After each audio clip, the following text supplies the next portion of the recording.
It's Amanchu. I am back in my Superflat Survival Challenge world.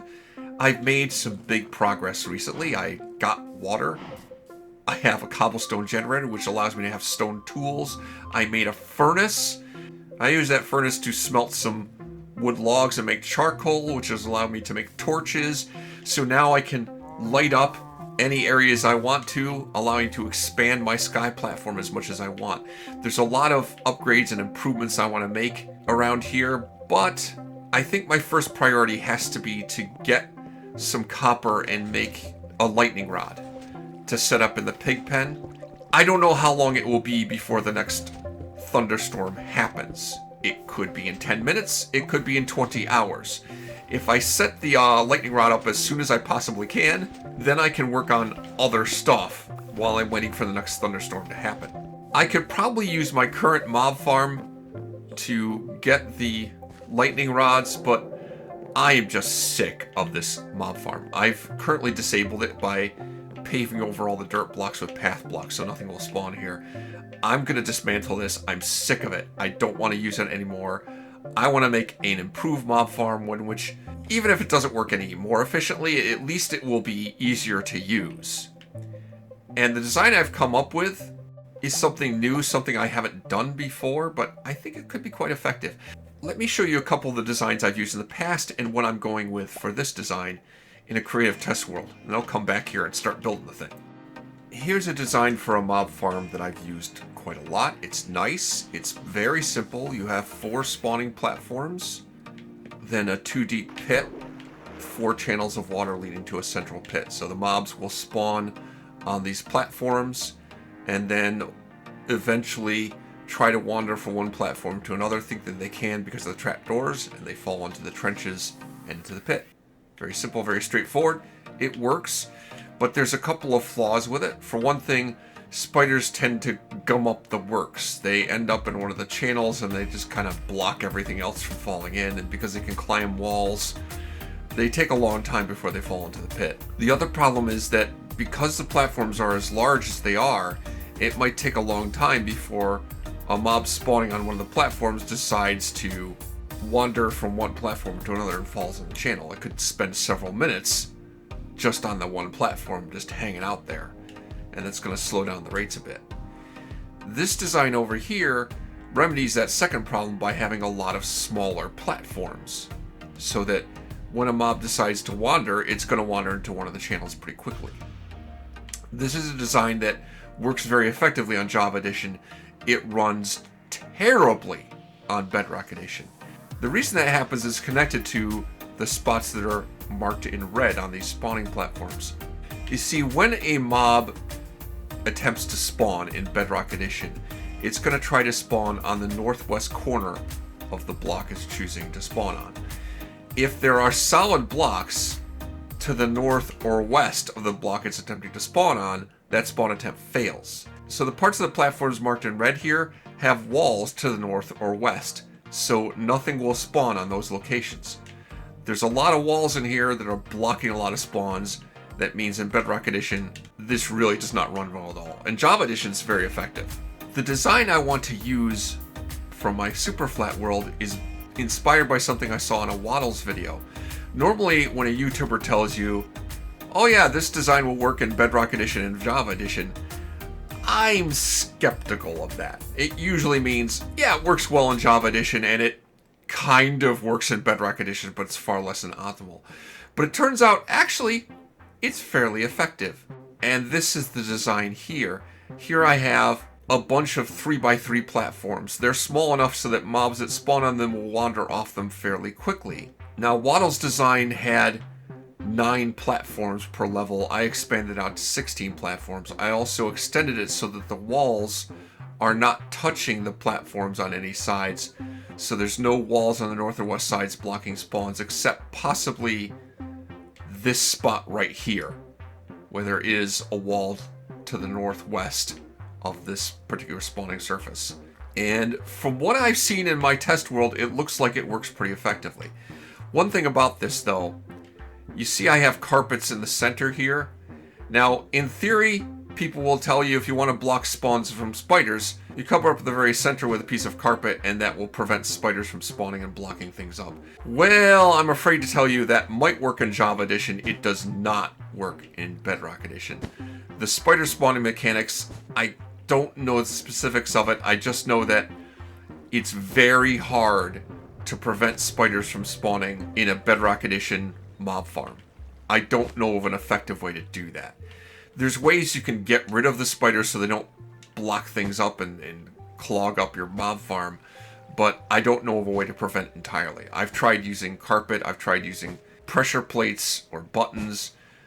Nothing works. They still spawn even when you block off that very center of each platform. The good news is that there aren't narrow channels of water streams. There's a big platform with water flowing to the center pit, so the spiders really don't block things up. They don't get in the way of other mobs. They're not really an issue. Now, I also can build multiple layers of this platform very easily. Just put more spawning platforms 2 blocks above the ones you've built already. It should work quite well. Okay, back to the Superflat world. So as you can see from that design of the platform, there's a lot of trapdoors in it. Trapdoors are expensive for wood. I do have a lot of wood, but since I'm not using this mob farm anymore, and it does have a lot of trapdoors in it already, let's just tear all this stuff down and use the trapdoors. I can repurpose them for the new farm. I start by raising the platform that I'm going to be standing on at the bottom of the farm up by 3 blocks from the platform that I'm on right now. That's going to leave room for storage. The very bottom of the drop chute I place on top of 4 torches, indicating where the bottom of the drop chute will be. I use lower half slabs there, and I put trapdoors on the lower half slabs, raising them up so that when I'm not using the farm, I can have them lifted up and no mobs can see me through there as I climb up the stairs to get to it. These trapdoors could be an issue in future updates when opening the trapdoors would push the player down flat to 1 block high, but I think it would still work if you just stand back a block from the trapdoors when you open them. You still have room to swing in there. Once the base is done, I'm going to build up from there so that the floor where the water streams are is going to be at Y97, 22 blocks above the floor I stand on at the bottom of the chute. I'm also going to place stairs facing in toward the center of the chute that I can waterlog later in order to convert zombies that drop down the chute into drowned.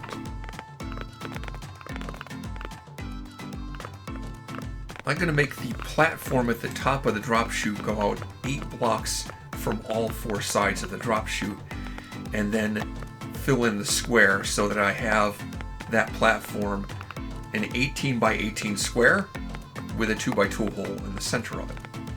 Then I'm going to build up 1 block, a 2 block wide strip on each of the 4 sides, but not going to fill in the corners. I'm just going to put walls around the corners.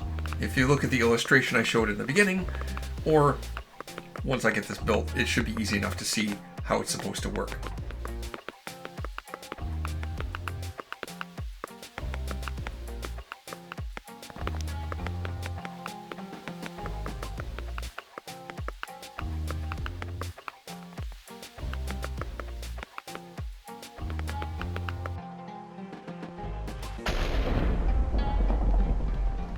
Oh man, it's a thunderstorm.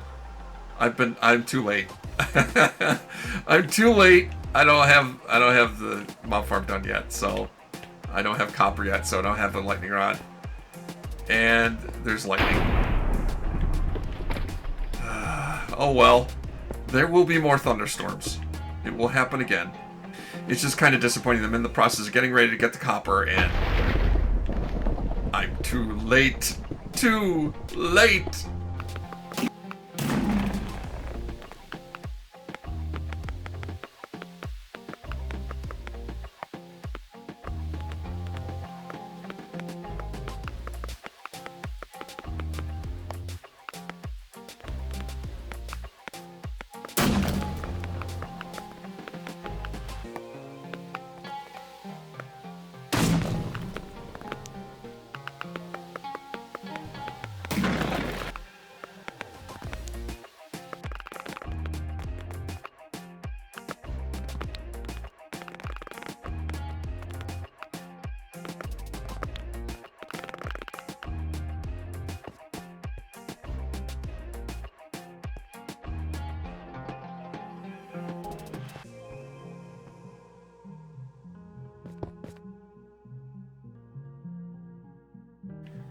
Alright, so the first platform... I think I'll go 3 blocks up from that level. So the way it worked out, this first spawning platform for the mobs to spawn on is 26 blocks above where I'll be standing. It needed to be at least 24 blocks. 26 is higher than necessary. If it had been less than 24 blocks above, I would have had to rebuild something. I'd have to fix it because nothing would be spawning on the bottom spawning platform. But this is good enough. It'll work fine. I'm only going to make 3 layers, and so the third upper layer is not going to be out of range for things to spawn on, even if I was on Sim Distance 4, which I'm not. I'm on Sim Distance 12 anyway. Each of the 16 individual 3x3 platforms are 2 blocks apart from each other. I'm using dirt blocks temporarily to platform across to where I'm going to put the next spawning platform. Once that's all done, I'll get rid of the dirt and I'll put trap doors on all 4 sides of every one of the platforms. That's actually a lot of trap doors. It's, let me do the math on that real quick, 144 trapdoors, I think, for each level that I make, and I'm going to make 3 levels. Yeah, it requires a lot of trapdoors. I'm also making sure to put a torch on every single one of those 3x3 platforms. There's also torches right now lighting up the platform below that's going to have the water streams on it until I get the water in. I don't want any nasty surprises from mobs sneaking up on me and blowing up and destroying my work until I'm done. I know tutorials on YouTube are really popular, but to me this is what I do for a tutorial. This is how I do it. I'm not going to show you block by block how to build something in a creative world where I can just float around, pick any blocks that I want that exist in the game and place them and break blocks instantly. I don't like to do that. That's not how I do tutorials. I want to do things in survival mode because there's, you know, important little details about how to build something in survival mode that if you do it in creative mode, you just don't appreciate. And also, rather than showing you how many of which type of blocks you need, and, you know, you place 3 blocks here and 5 blocks there, and going into that kind of detail, I'd rather talk about details about why it's built the way it is. Why do I have many small platforms? Well, I explained that. It's because I don't want the mobs to take forever to decide to wander off the edge of the platform, so I want to make the platforms smaller individually. And I talk about spiders and the effect they have on the farm and all that kind of stuff. That to me is a tutorial. It's not place this block here and place these blocks there in that kind of detail. I remember recently I got a comment for one of my older videos where I made farms for goat horns in Bedrock Edition and Java Edition. And the comment said, well, can you make a tutorial on how to do this in Java Edition? It's like, that video was a tutorial. What are you talking about? I showed you how it was, what it looked like. I showed you, why it works. I didn't go into details about where to place every single block. You can see what the build looks like. That was a tutorial.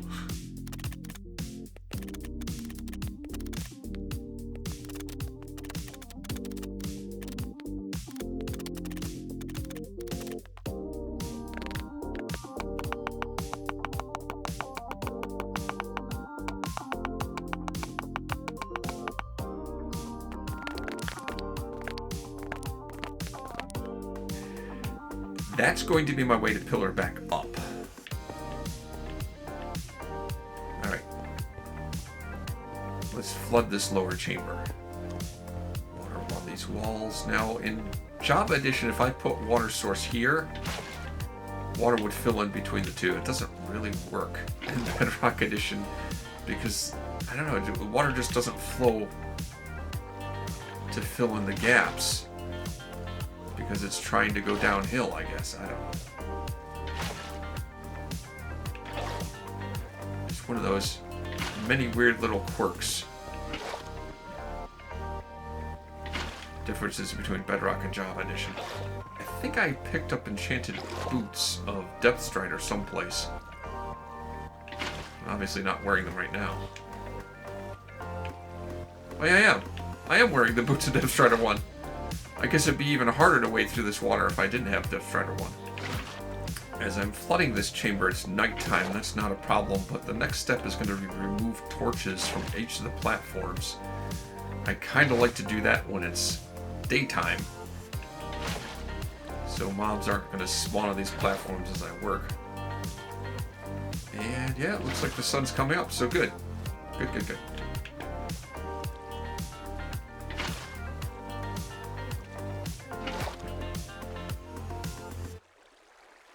I think we're done. Fill this in.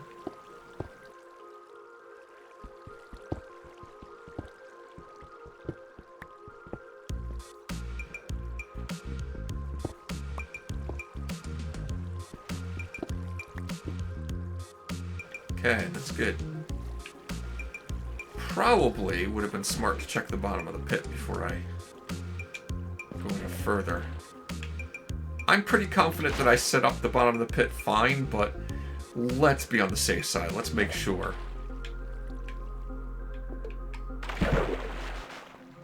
Make sure this is set up right. Yeah, that looks perfect. That's fine.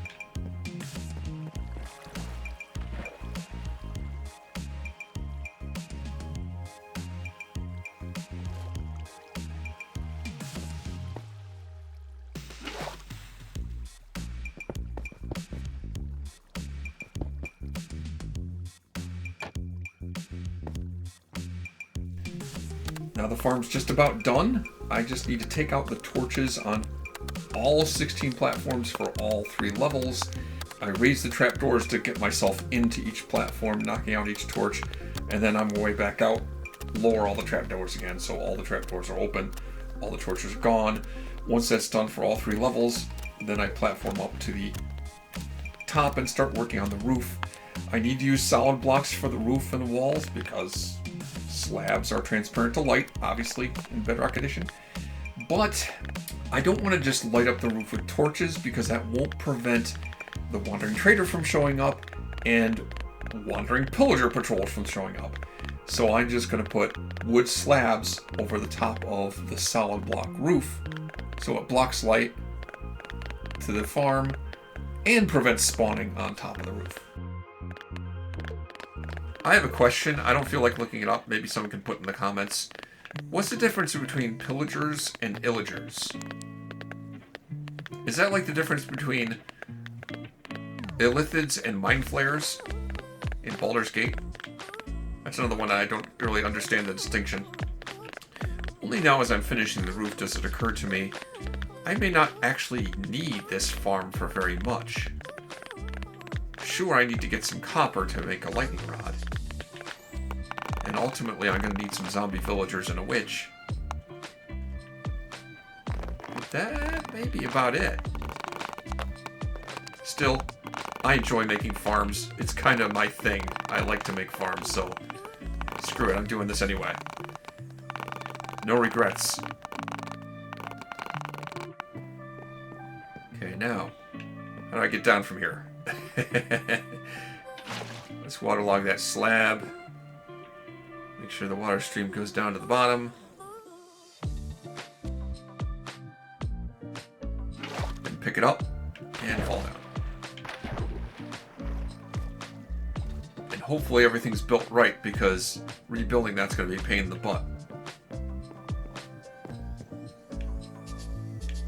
So hopefully something appears. Hey, it's working. Nothing's died from fall damage yet.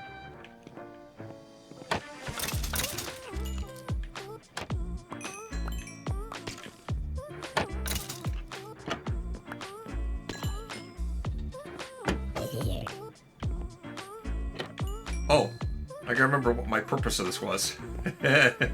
Let's, where's the stairs? Let's waterlog these stairs. I don't know if I have to waterlog another stair, if that will be enough to convert this zombie into a drowned. Is his head in the water? It doesn't look like they're converting. Oh, yeah, they are. Yeah, they are. And all the stuff they're carrying and all the armor they're wearing, they just drop when they convert to drown. This is kind of another quirk of Bedrock Edition. I don't think it works this way in Java. In fact, I think it may be a bug. When a zombie's wearing armor or carrying a weapon or a shovel, and they convert into drown and drop it, it's not damaged, which it normally would be.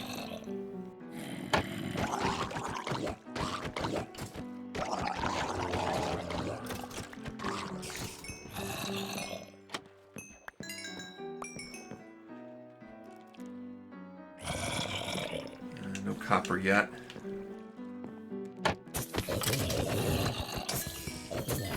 Oh, wow. Holy cow, did you see that? I got another iron ingot. I can laugh about it now because I really don't need them.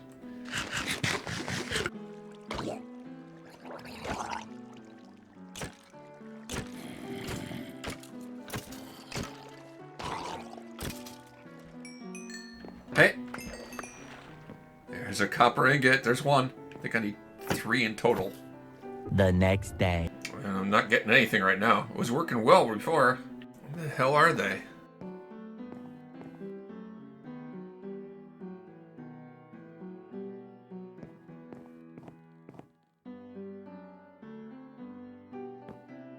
It was working. I don't know why there's no one coming in.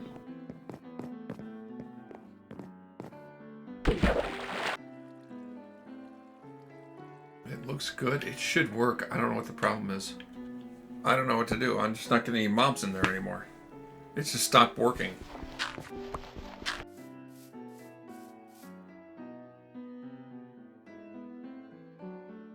What is happening? Am I suddenly in peaceful mode? What the hell? What the hell? There's no slimes. There's no hostile mobs. Oh, you know what? Oh, I know what happened. I bet I know what happened. Okay. Yep. I'm sure I know what the issue is. Okay. I was wondering because the farm was working great and then until it suddenly stopped working. Just stopped working. No mobs were coming down. And I monkeyed around like looking up there saying, well, did it suddenly get lit somehow or what happened? I finally came down here and waited till night to think, you know, if there should be mobs spawning down here and there's nothing. I know what I did.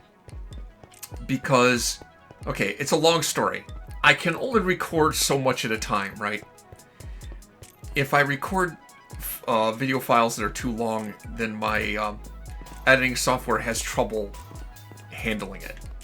I like to make recording sessions like between 2 and 3 hours, no longer than that.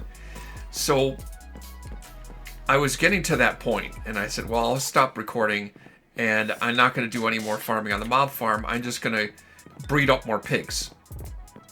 And so I did that, and I bred up a bunch of pigs while the video that I recorded was processing. And when I came back in here, it wasn't working anymore. There is an overall mob cap. There is a mob cap for specific mobs, for like creepers. You can only have so many creepers within simulation distance. And for skeletons, and for gas, and whatever kind of mobs you think of. There's an overall mob cap for hostile mobs. You can only have a certain number of hostile mobs. In Bedrock Edition, this is true. You can only have a certain number of hostile mobs above ground and below ground. I think it's like 8 above ground, 16 below ground, something like that. But then there's an overall cap for maximum number of mobs that you can have in simulation distance at any time, of all kinds. And I have so many pigs in here, I think it's acting like a mob switch. In other words, no more mobs can spawn in of any kind because there's so many freaking pigs in here. It's filling up the mob cap. I have to cull the herd. I'm sorry, pigs. You've got to go.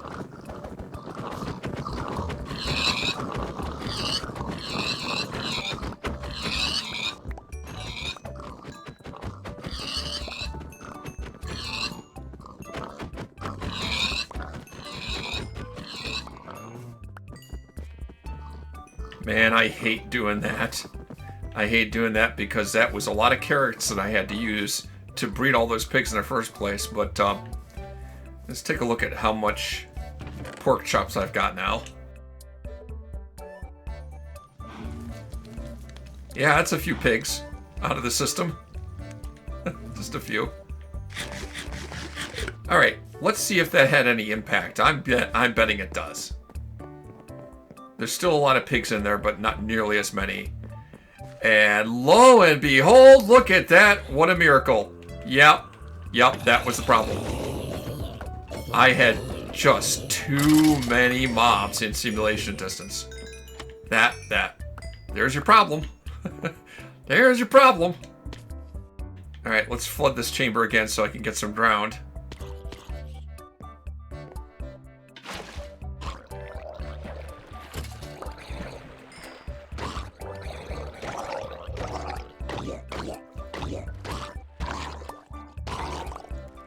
There's another copper ingot. There we go. I got it. I got 3 copper ingots.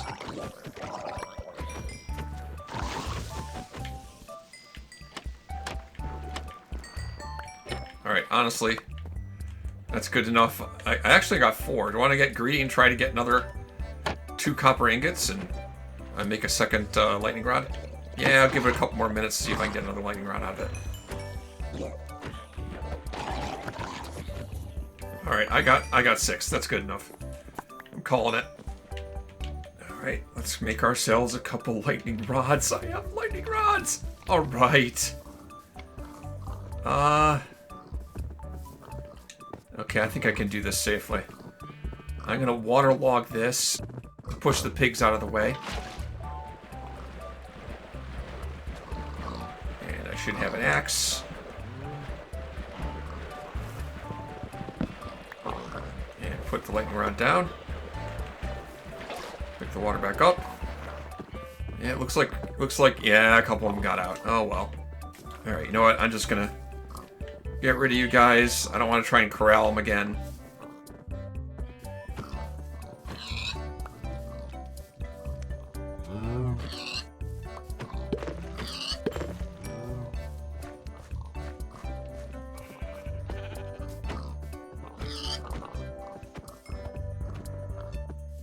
You know what? I'll leave those 2 there. In case I ever need more. If all of these guys get zombified, and maybe those pigs won't, because they're far enough away, maybe, from the lightning rod. Okay, that was interesting. It was an interesting situation. I had so many freaking mobs that I had unwittingly created what's known as a mob switch, where no hostile mobs will spawn because there's already so many mobs in simulation distance that it's hit the limit. It's an interesting phenomenon. It's something that you can actually do in Java Edition more easily, and some people do that on purpose. They create a mob switch in Java Edition so that their world is effectively on peaceful mode. But in this case, I really didn't want that. I needed the mobs to get myself a lightning rod. Now I just have to wait for a lightning storm. While I'm waiting, there's a whole lot of other improvements I want to make around here. And I will get to that and see how far I get before there is a lightning storm. And you know, by the way, I have some gold armor. I could smelt that down. That'll make me quite a few gold ingots. Enough for a golden apple. Probably not enough for 2. So, it won't take much. Once I get a lightning storm and get lightning to strike the pigs, I should be in good shape. But we'll see how far I get before the next thunderstorm with other improvements around here. Next time when I'm on Choose's Superflat Survival Challenge.